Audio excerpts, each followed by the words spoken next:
Hello and welcome everyone.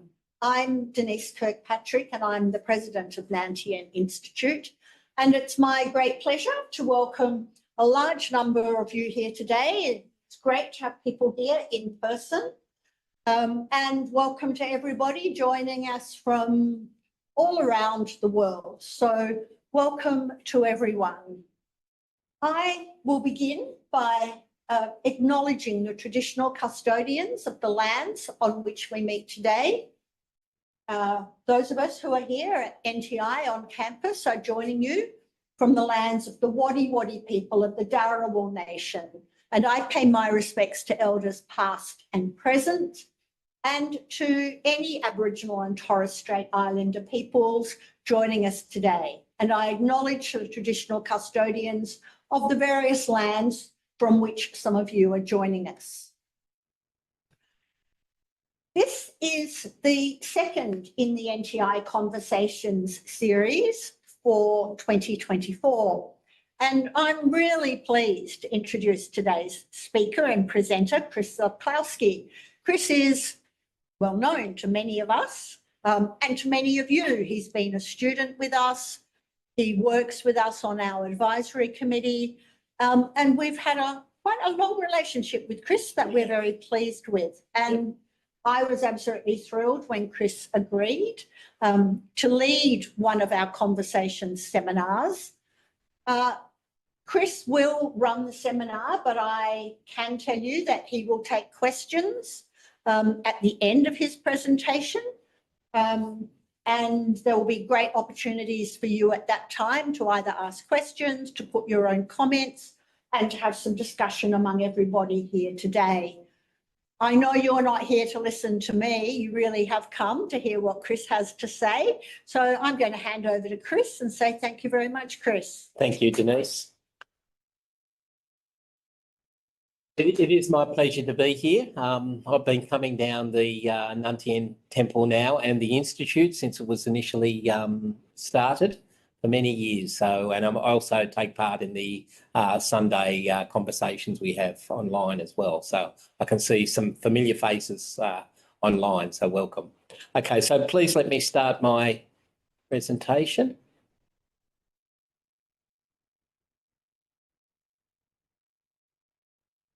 You can all see that?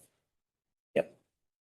Okay, so the title of my discussion today or conversation is Chinese Medicine and Emotions. I'll give you a little bit of my background. First off, I'd like to thank NTI for giving me this opportunity to do this. It's very much a pleasure and also a learning experience for me as well, and I'll explain that as I go through. So my background, I'm a registered Chinese medicine practitioner. That means acupuncturist and Chinese herbalist. I'm also a registered physiotherapist. I've practiced Chinese medicine since 1980. So that's many years, and I've watched the profession develop in Australia and also internationally in China and Korea and Japan. But for 27 of those years, I was an academic at a university, UTS, teaching Chinese medicine, not just teaching, but a researcher and clinician. And I've practiced continually. I haven't had any time off in those 44 years. So I still practice one day a week, despite being partially retired. So, yeah, my talk is on emotions. As I said, I've got quite a few slides. So I'll rush through them at times quite quickly. I've got to admit, it was a good learning process for me because as a practitioner, I've mainly seen musculoskeletal problems. But people, when they come and they talk to you, they'll often reveal things that, you know, a feeling of tightness in the chest or a feeling of depression or anxiety or something like that. That feeds into the story of their condition, and I'll explain how that occurs. So Chinese medicine, very complex history, been developing over the last 2,500 years. Several of the important texts, as you can see, I've got written there, the Huangdi Neijing, the Nanjing Shanhan Lun, they all define the basic principles of Chinese medicine in the Han Dynasty. But since that time, there's been a lot of interaction with other traditional medicines along the Silk Road. Not just goods and products were transported, but also knowledge as well.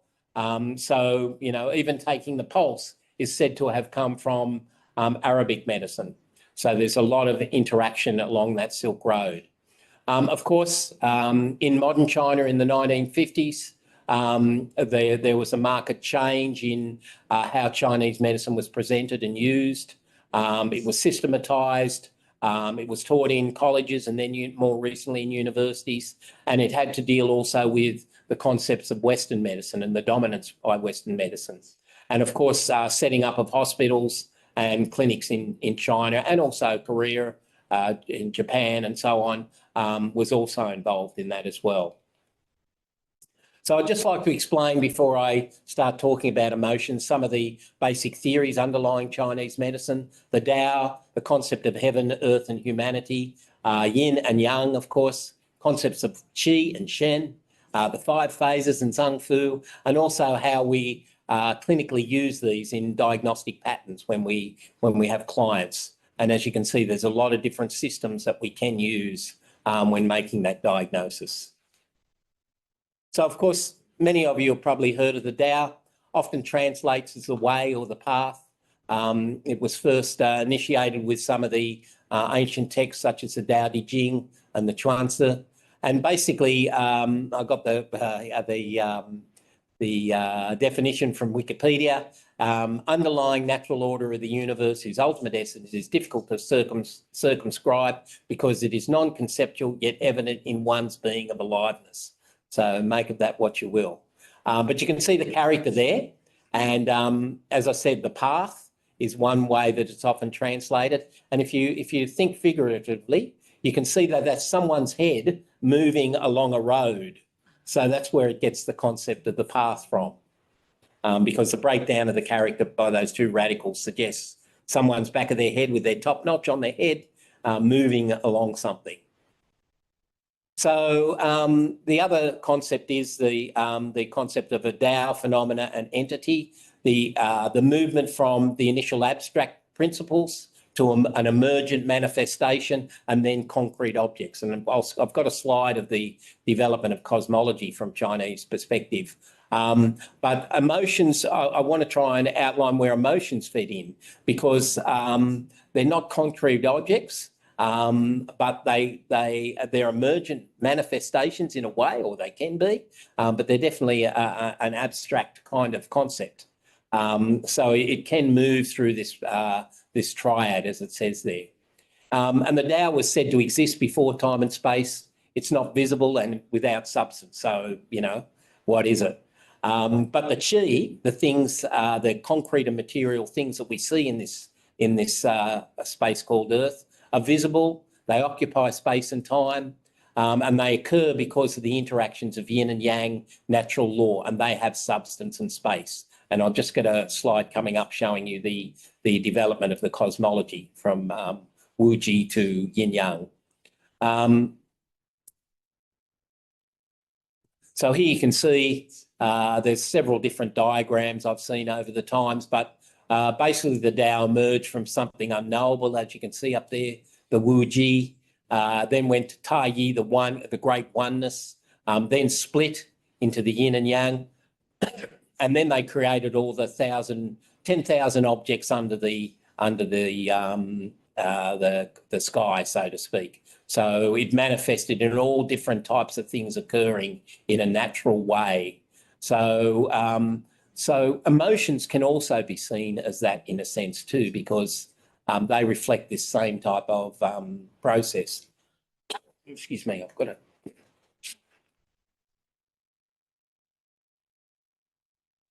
By the way, I will have the slides available afterwards as well, so you can look at these in a bit of detail.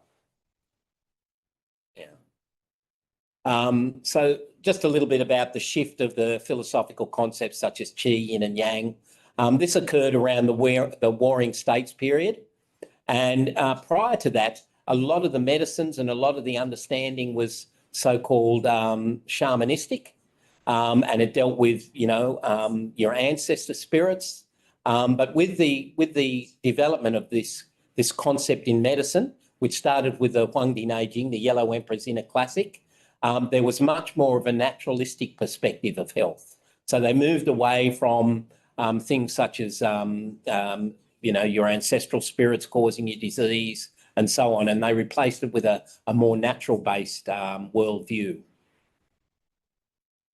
So as it says there, from the time of Zhuangzi, the 4th century BCE, Chinese philosophy emphasised the idea of one qi running through heaven and earth, through all the immaterial and material, in substance and substantial things. So it was linked in one way.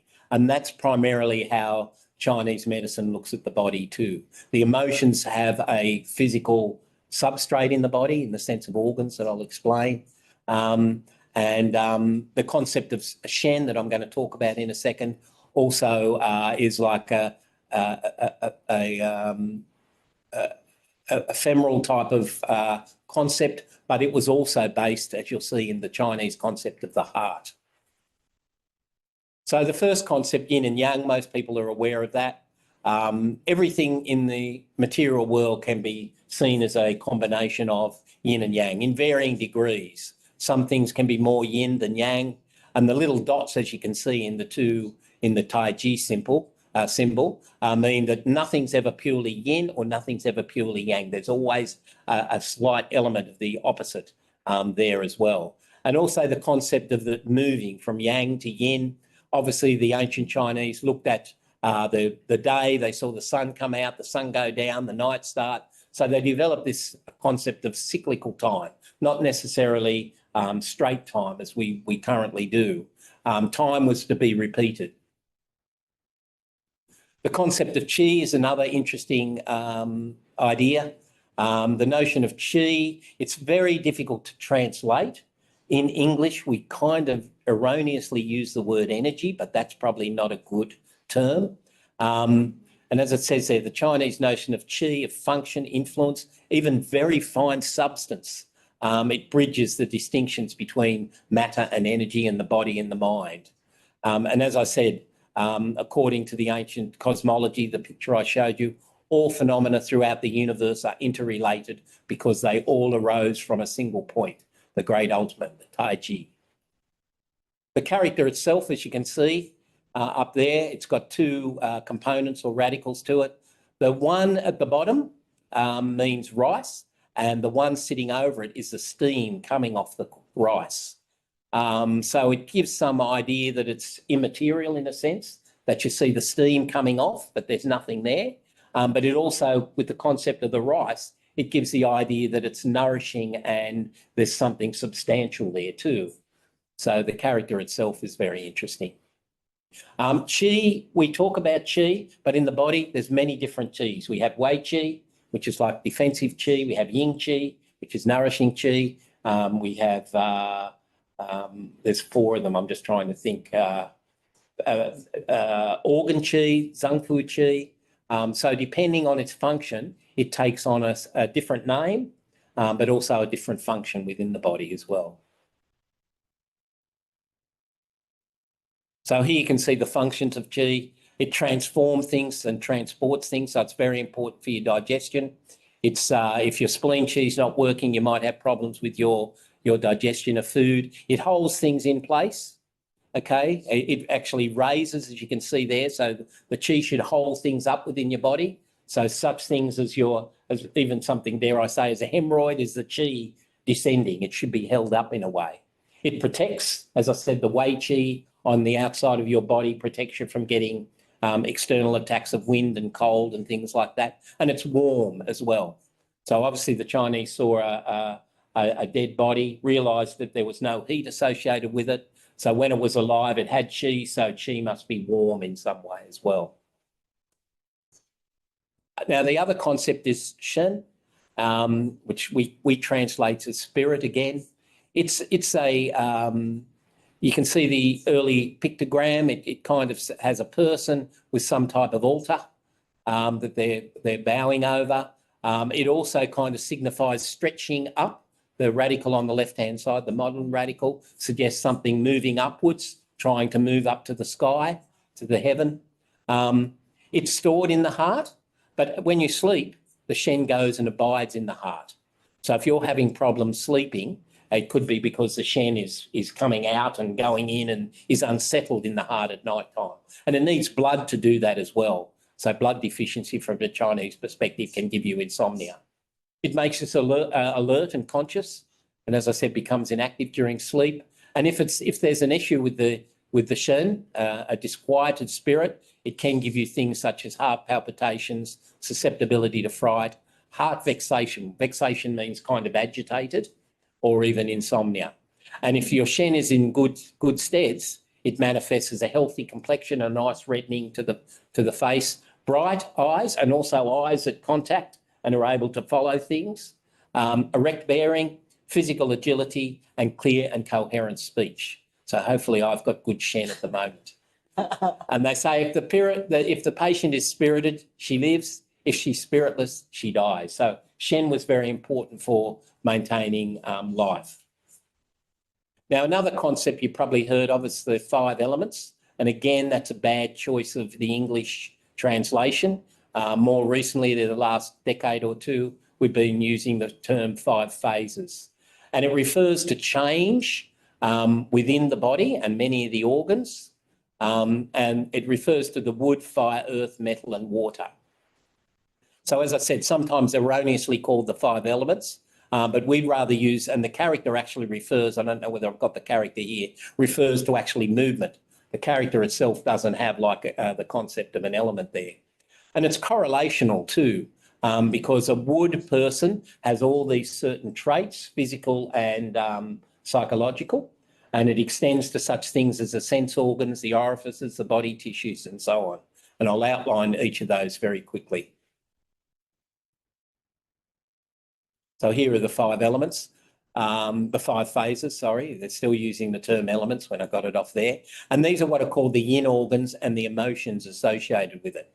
So fire, which is most yang, okay? If you think of that Tai Chi symbol, you've got yang, supreme, utmost yang here, changing, becoming more yin. Kidney and water is seeing both most yin, and then emerging and becoming yang again.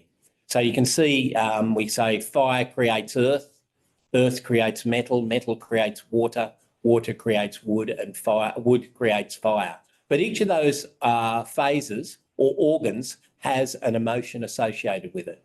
So for heart, overjoy. Who would think you could be too joyous? And I'll explain that in a second. But that can damage the heart, but also anxiety as well, not being able to settle. That means the spirit is kind of jostling within itself and not being able to calm itself. Spleen is associated, or earth is associated with the organ of spleen, and earth is about consolidating.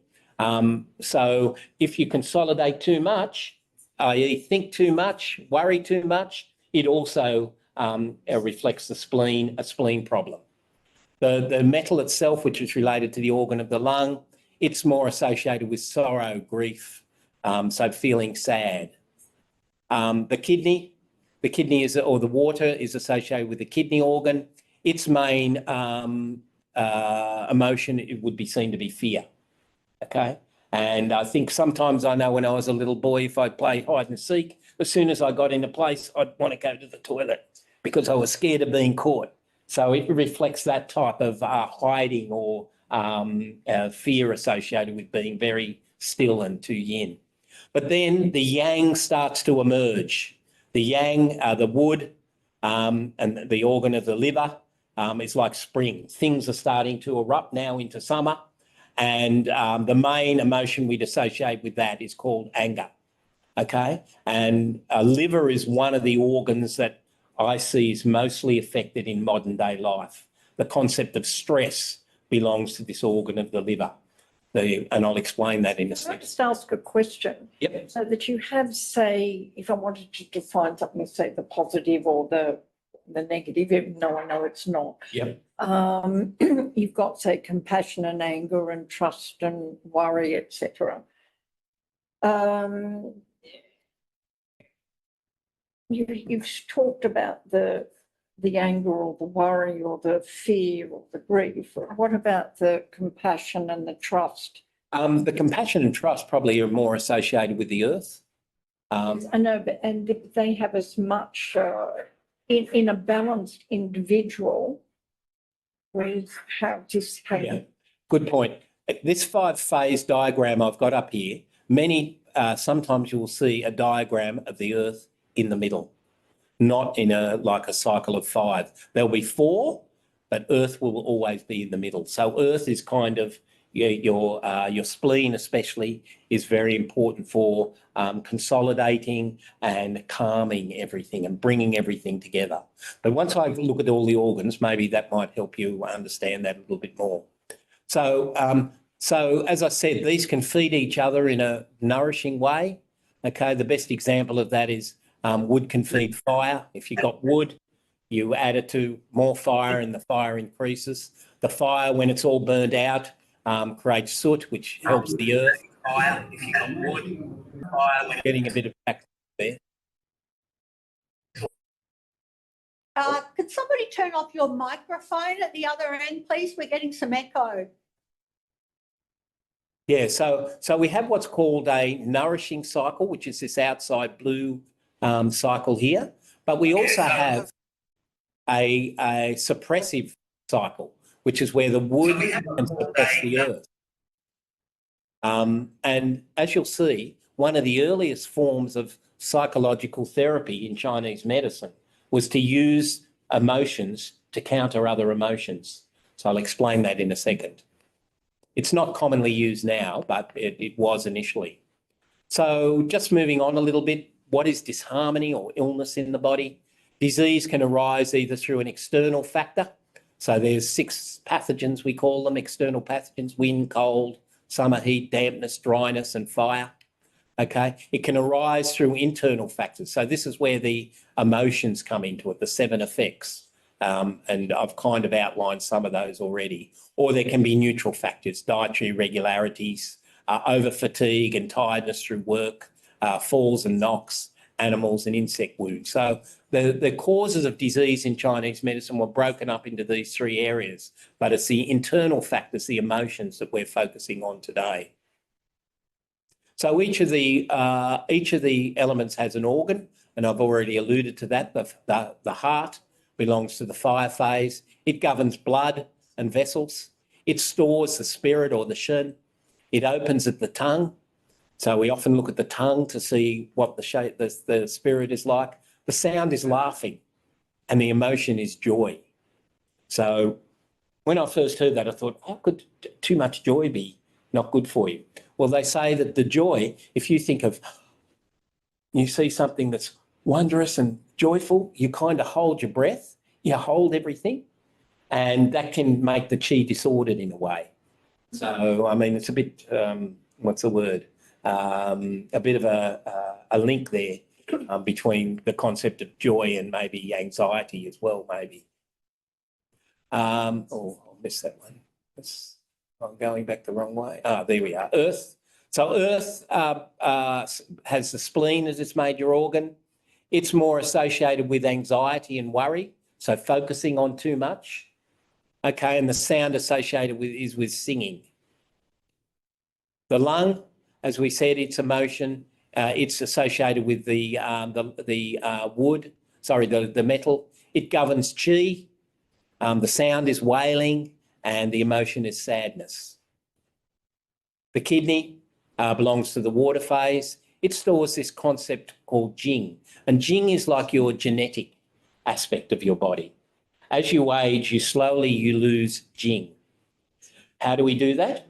It's to do with jing is like the male sperm or the female ovum and birth. Birth kind of decreases the jing, and those in a traditional Chinese culture would know after a female has given birth, you must nourish, you must keep the person warm, and you must give them rest because you're trying to restore the jing that's been lost through the birthing and the pregnancy process. So where am I going there? So, yeah, so jing is also to do with aging. Loss of hearing, your teeth rotting or falling out as you age, your loss of hair. These are all signs of jing decline in your body. It's a natural process. There are certain herbs you can use that are proposed to build up your jing. Yeah. And its emotion is fear and fright. It's the most yin aspect of the body. The liver. Okay, the liver's the one you see most, clinically. It belongs to the wood. It governs the free flow of qi and blood through your body. It stores your blood as well. And it's an unyielding organ. It doesn't want to be suppressed or constrained. Okay? If that happens, it gives rise, as it says there, to rashness, impatience, and anger. And the insufficiency of liver qi can also make you more susceptible to fright and fear. And the emotion is anger. So we all know what it's like being stressed. You've got 100 million things you've got to deal with. Okay, everyone wants a bit of you. And what do? You're either try and go with the flow or go with the liver qi, or your liver qi comes up and you vocalise, your face becomes red, you start shouting. So that's what the liver qi does. Okay, it likes free flowing. And as you'll see, one of the main formulas we use in herbal medicine is called the carefree wanderer, Jiao Yao Sun. Okay, so it tries to make you relaxed and calm and spread your qi and blood evenly through your body. The fu organs don't have much, so these are other organs within the body. The fu organs aren't solid like those ones I talked about. They transmit substances, so like your large intestine, small intestine, stomach, they're kind of hollow and open, so they allow things to come through. And they're generally not associated with emotions, except the gallbladder sometimes can make you jittery and anxious, they say. So there's the Qing Qi, the 7 emotions, as I've referred to, and it kind of aligns with the idea of psychosomatic conditions where emotions can produce physical signs and symptoms within your body. And one of the things I've noticed is some people come in and say, I can't take a deep breath. I feel as though something's stuck here. So that's stuck qi in their chest. Okay? So it's a psychosomatic. They don't know, they're not expressing any emotion, but they're expressing a physical sign that's suggesting the qi is stuck. So joy, as I said, impairs the heart. It slows down the activity of the heart qi, causing it to be sluggish. So when you go, okay, you're slowing your qi down, okay, which is not good. It needs to move out and become relaxed. And of course, because it controls consciousness, anytime there's any change in consciousness, it's usually perceived as a shen, the heart spirit being agitated in some way. Sorry. The liver, as I've said, it moves upwards. The liver, as I said, is like spring. It's coming into yang, full yang. So where does your face get red? Up in the upper part. What happens to your eyes? They bulge and open and look intensely, okay? You might get headaches, okay? And your brain's constantly moving. So that's what's seen as being the liver yang rising up. As I said, too much thinking or excessive worry causes a qi stagnation, and that's more associated with the spleen qi. So as it says, prolonged anxiety will directly impair the function of the spleen. And that's why some people get things like irritable bowel or ulcerative colitis, because the liver is seen to attack the spleen. Okay, we have a term, liver attacking the spleen, liver attacking the stomach, where an emotional content affects the digestive system. The lung is associated with grief and sadness. And if you think whenever you've been sad or grieving, you don't want to do anything, you're listless, you lack spirit, you don't want to talk. So those are all manifestations of failure of the qi to rise and to purify. And finally, the kidney, as I said before. It's a bit like the vasovagal. You know, if you get a severe fright, you can actually collapse. Severe anxiety can cause your sympathetic nervous system to respond, and you get a vasovagal response where no blood's going up to your brain and you just black out as such. So that's an example of the kidneys fire. Now, I just want to mention 3 patterns. I've kind of alluded to them already. The first pattern, these are diagnostic patterns, okay? So when we take a history of someone, we'll ask them a whole range of questions, not just about their condition they're presenting with, but, you know, their emotional life, their energy, you know, their digestion, their sleep pattern, and so on. And we can get a big picture of the person's qi, yin, yang, blood, organs that might be involved. So one of these patterns is called the binding depression of liver qi.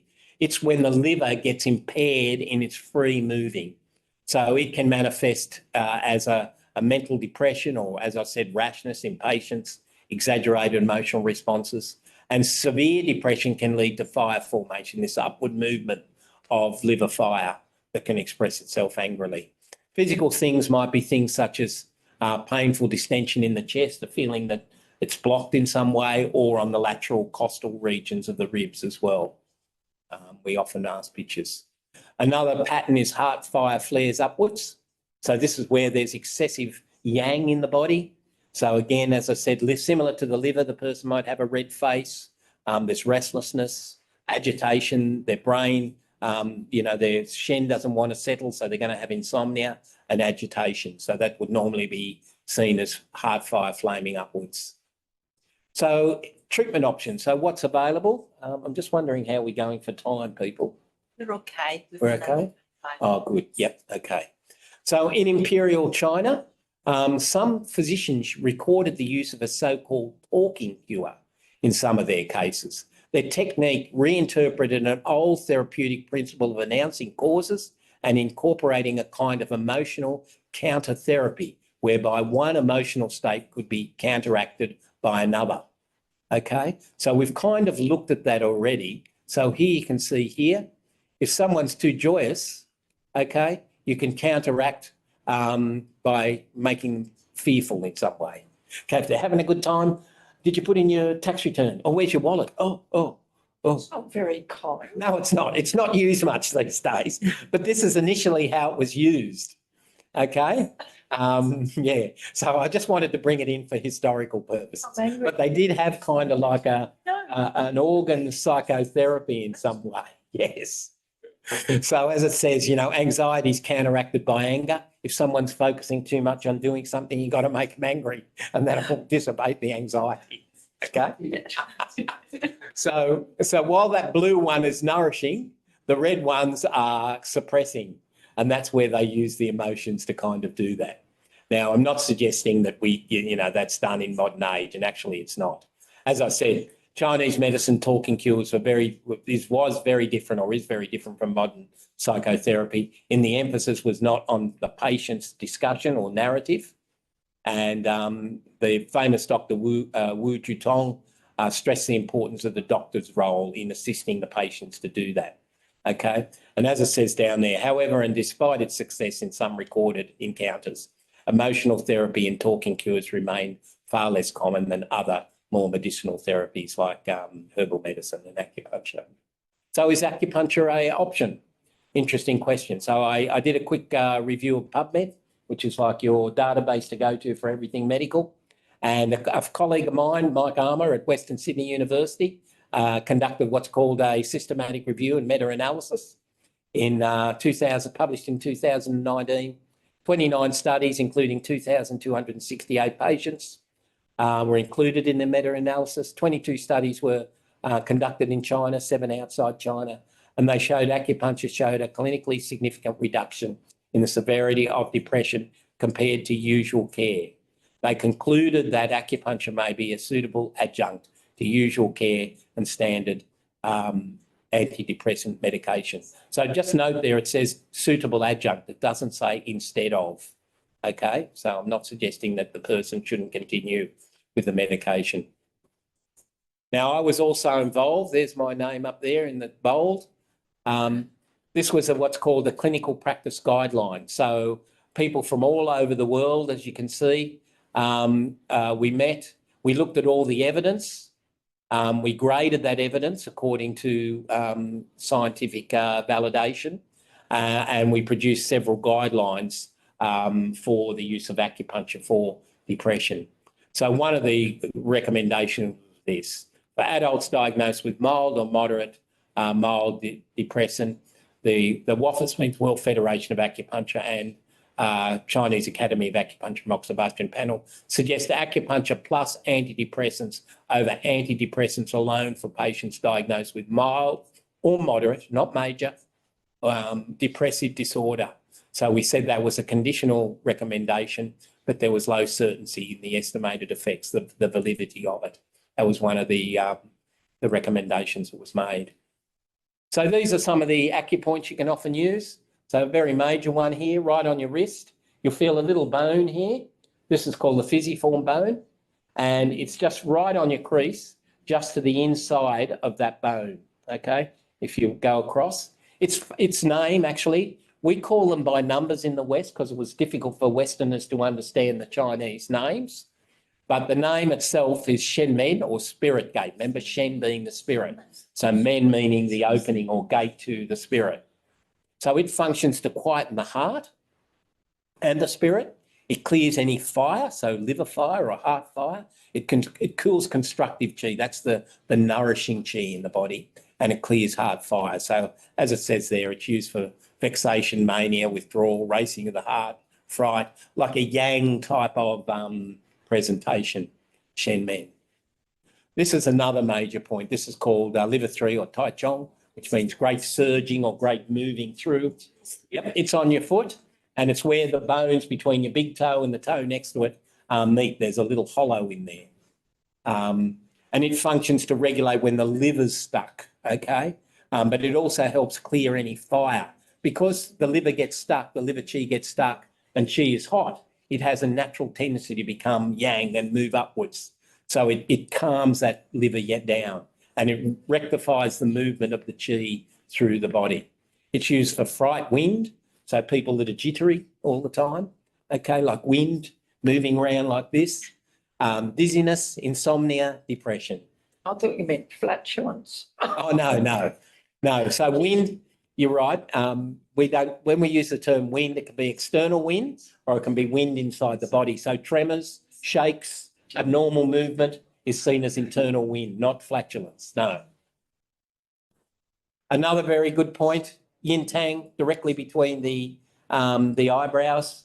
I needle that quite regularly. It's used for insomnia, so it quietens the spirit, the Chinese say. And of course, all the organs have points on the back of the body, okay? So you can see there, bladder 13, why it's called bladder, it's the bladder channel. But these are points directly kind of over the organs in the body.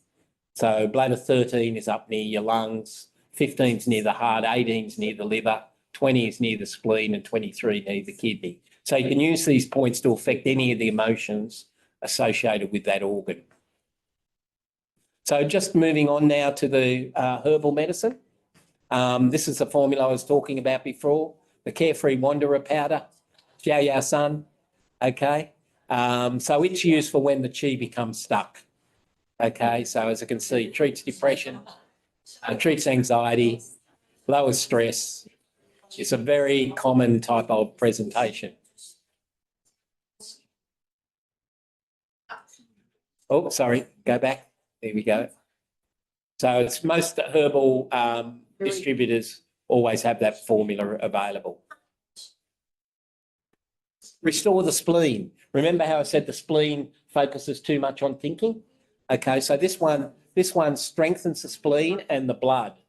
Okay, so one cause of insomnia can be blood deficiency. If the blood is not being produced by the spleen, the heart will become less yin, and the spirit, because it's yang, needs yin to anchor at night.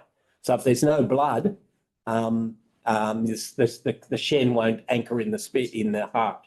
So this produces blood within the body. So you can see there's some of the signs and symptoms: fatigue, forgetfulness, insomnia, reduced appetite, and pale complexion. And this other one is called, it's actually Shi Tang, which is draining the heart decoction. Because remember, the heart can become very hot. So it has 3 very cold herbs in this: rhubarb, da huang, huang lian, and huang chen, both very bitter, cold herbs that cool the fire in the heart. And it's also used for things such as ulcers and tongue ulcers. So tongue ulcers are seen as heart fire. Remember, the heart controls the tongue. If you can speak clearly, your Shen is good. But if you get too much heat in your heart, you can start to get tongue ulcers or ulceration around the mouth. So this is used for that type of thing as well. So Tai Chi and Qigong, can that help? Again, I found a meta-analysis, systematic review, just published this year in a journal, Sleep Breath. 34 studies. They found Chinese exercise significantly improved sleep quality in the different groups, and also Baduan Jin. Now, probably some of you may know that exercise. It's a Qigong exercise, was better than taijiquan in improving sleep quality. And for mental health, they said traditional Chinese exercise had a good effect on anxiety and depression. They said and concluded Chinese exercises can improve the quality of sleep and mental health in different groups of people and are highly recommended for good health effects. As a martial artist over 40 years, I do Tai Chi, Qigong. I always sleep relatively well. Of course, everyone has their occasional night, but I find it very helpful for relaxing. This was the study I did. There's my name up there, but my colleague, ex-student, Chua Zheng, we did a study looking at Tai Chi. We compared them to people getting exercise and people just in a wait list. We used some traditional measures, the state trait anxiety inventory, the perceived stress scale, blood pressure and heart rate variability, visual analog scale, and the short form 36. So we monitored the outcomes quite closely. What did we find? Oops. We found significant improvements from baseline for both the Tai Chi and exercise groups. So both of them improved. So we know exercise is quite good for your mental health, okay? But we found that for Tai Chi, when it compared to the waitlist group, at the end of the time, there were better effects for the state trait anxiety and mental health domain for the Tai Chi compared to the waitlist. So we concluded Tai Chi reduces stress levels of healthy individuals and provides a safer, cost-effective and less physically vigorous alternative to exercise. So I just want to conclude to talk about, because Venerable Zhe Wei did ask me to relate it to Buddhism. So I've done some research. Chinese medicine basically is developed from the three main philosophies, which is Taoism that I've talked about, Confucianism, which is again another Chinese-focused belief / philosophy, and Buddhism, which was introduced into China very early. I took this picture. This is from the Shaolin Temple, and I don't know if you can see, but there's three figures in that round circle, two facing each other, and then one is the complete, okay, which kind of signifies the integration of Buddhism, Confucianism, and Taoism. Yeah. So again, I talked to an academic at University of Sydney, Natalie Kohler, and she's produced a lot of written research papers on the introduction of Buddhism into Chinese medicine. So I've just got some of her quotes from the different articles. As it says there, in place of the Chinese ideal of longevity as a life without disease and the complaints of ageing, Buddhism posits the inevitability of suffering, sickness, old age and death. So they were quite different in the way they viewed the body. Of course, Indian Ayurvedic medicine was introduced into China as well, and there is some correlations that can be made. One particular famous Chinese practitioner, you can see him there, Sun Simiao, began to incorporate Buddhist ideas into his medical treatise. And he wrote a very famous book, and I've got some quotes of it coming up. But because of the Buddhist influence, many Chinese Buddhist monasteries introduced medical services and provided medical care to the laity. And the healing was based on the Chinese theory, but it was the emotion, not the emotions, what would you call it? The compassion of the Buddhism that was conveyed into Chinese medicine that wasn't there before. Okay, and as you'll see, Sun Simiao, this fellow here who lived, 581 to 6, I think that's 620. Okay, CE. Yeah. Maybe I've got his date wrong there too. But also Materia Medica was brought across as well. The medicine Buddha was introduced into the Chan Buddhism. Many ideas were written down and translated into Chinese as well. So as I said, Sun Simiao wrote a very famous book. We have it in English called Essential Formulas Worth 1,000 in Gold for every emergency. So he referenced the 4 elements of Ayurvedic, 404 diseases. He used in Indian Brahmanic massage techniques, Buddhist spells, Sanskrit incantations, and foreign drugs. And here he is here. He's said to be sitting on the tiger with the dragon up above him. And he's known for his essay on the absolute sincerity of great physicians. And it's often been called the Chinese Hippocratic Oath. And I've just got some extracts here, but you can see he should commit himself firmly to the willingness to take every effort to save every living creature. And again, you know, you should look on that person as if they were yourself. So again, this has been translated into English, this Hippocratic Oath. And also he forbade any use of animals as well. From, you know, he says here, from early times, famous persons frequently used certain living creatures for the treatment of disease. Chinese medicine has historically used animals, tortoiseshell, centipedes, earthworms. They've all been used. But he says here, there's little esteem for the beast and the high esteem for man. But when love of life is concerned, man and animal are equal. If one's cattle are mistreated, no one can be expected from it. Object and sentiments suffer equally. So he also supported animal life as well, which was very Buddhist. So these are some readings for the books if you want to get it. I highly recommend this one. This was a colleague of mine, Mary Garvey, when I worked at UTS.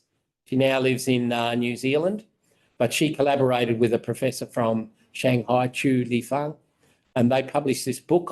My name's on the back because I did a review for it, probably 2019, but it's one of the best books that we have on Chinese medical psychology.